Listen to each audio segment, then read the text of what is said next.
Ang mga tagahanga ng boxing ay maligayang pagdating sa ngayon, sumisid tayo sa mundo ng boxing na may malalim na pagsusuri sa paparating na laban ni Isaac Cruz at Rolly Romero. Sa video na ito, susuriin namin ang bawat aspeto ng kanilang mga estilo ng pakikipaglaban, kalakasan, kahinaan, at potensyal na diskarte, na nagbibigay sa iyo ng mahahalagang insight sa kung ano ang aasahan kapag ang dalawang maglalaban na ito ay pumasok sa ring. Kaya, nang walang karagdagang ado, lutasin natin ang mga intricacies ng kapanapanabik na matchup na ito.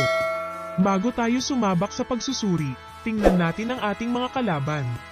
Si Isaac Cruz, na kilala rin bilang Pitbull, ay isang sumisikat na bituin sa lightweight division na kilala sa kanyang walang tigil na pressure at power punching. On the other hand, we have Rolly Romero, a skilled boxer with knockout power and a deceptive style.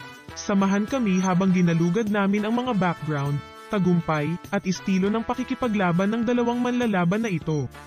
Magsimula tayo sa pagsusuri sa kwento ng tape para kina Cruz at Romero. Susuriin namin ang mga salik gaya ng taas, abot, at mga record ng pakikipaglaban upang makakuha ng mga insight sa kanilang mga pisikal na katangian at mga potensyal na pakinabang sa ring. Sa pamamagitan ng paghahambing ng mga estatistikang ito, maaari nating simulan na maunawaan kung paano maaaring makipaglaban ang bawat manlalaban laban sa isa. Si Cruz ay kilala sa kanyang agresibong estilo ng pakikipaglaban. Madalas na nalulugi ang mga kalaban sa kanyang walang humpay na pressure at walang humpay na paghabol sa knockout. Sisirain natin ang kanyang diskarte sa sport, kabilang ang kanyang malalakas na kombinasyon, pagsuntok sa katawan, at kakayahang putulin ang singsing. Sa pamamagitan ng pag-unawa sa estilo ng pakikipaglaban ni Cruz, maaari nating asahan kung paano niya maaaring ipilit ang kanyang kalooban kay Romero. Ibang dynamic ang hatid ni Romero sa ring sa kanyang makinis na paggalaw, kakayahan sa counterpunching, at mapangwasak na power shot.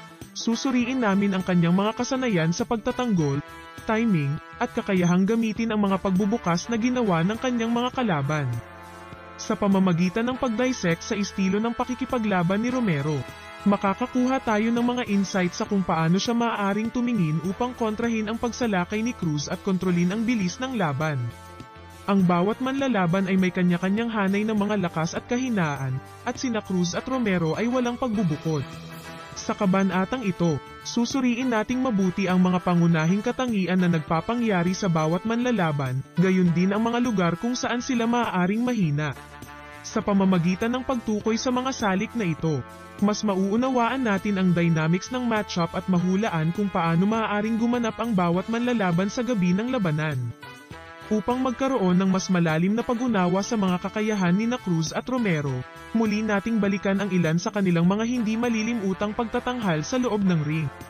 Mula sa nangingibabaw na mga tagumpay hanggang sa matinding labanan, susuriin namin ang mga diskarte na nag-ambag sa kanilang tagumpay sa esport.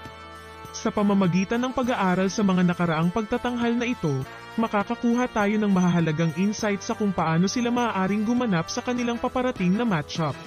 Ano ang aabutin para magwagi si Cruz o Romero sa gabi ng labanan? Sa kabanatang ito, tutukuyin natin ang mga pangunahing salik na maaaring matukoy ang kinalabasan ng matchup. Mula sa pagsasamantala sa mga lakas hanggang sa pagsasamantala sa mga kahinaan, susuriin namin ang mga diskarte at taktika na maaaring gamitin ng bawat manlalaban upang makakuha ng panalo. Sa pamamagitan ng pag-unawa sa mga susi sa tagumpay na ito, mas maaasahan natin kung paano magsisimula ang laban. Sa kabanatang ito, magpipinta kami ng isang larawan ng hypothetical na senaryo para sa gabi ng labanan.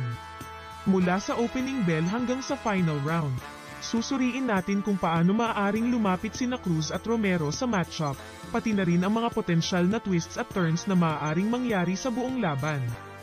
Sa pamamagitan ng pag-iisip ng iba't ibang mga senaryo, maaari tayong magkaroon ng mas malalim na pag-unawa sa dynamics ng matchup at kung paano maaaring umangkop ang bawat manlalaban sa iba't ibang sitwasyon sa loob ng ring.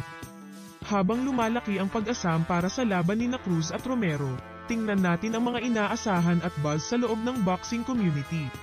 Mula sa mga hula ng tagahanga hanggang sa pagsusuri ng eksperto, tutuklasin natin ang mga salaysay at talakayan na nakapaligid sa laban at tatalakayin kung paano sila makakaapekto sa mga mindset ng mga manlalaban patungo sa laban.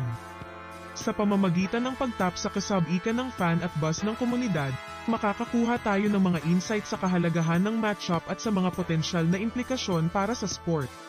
At nariyan ka, labanan ng mga tagahanga, isang komprehensibong pagsusuri at pagkasira ng diskarte ng matchup sa pagitan ni Isaac Cruz at Rolly Romero. Mula sa pag-dissect ng kanilang mga estilo sa pakikipaglaban hanggang sa pagtukoy sa mga susi sa tagumpay, na-explore namin ang bawat aspeto ng inaabangang laban na ito.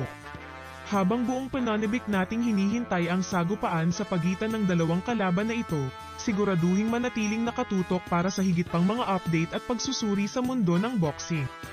Hanggang sa susunod, panatilihing nakataas ang iyong mga glove at ang iyong mga mata sa premyo.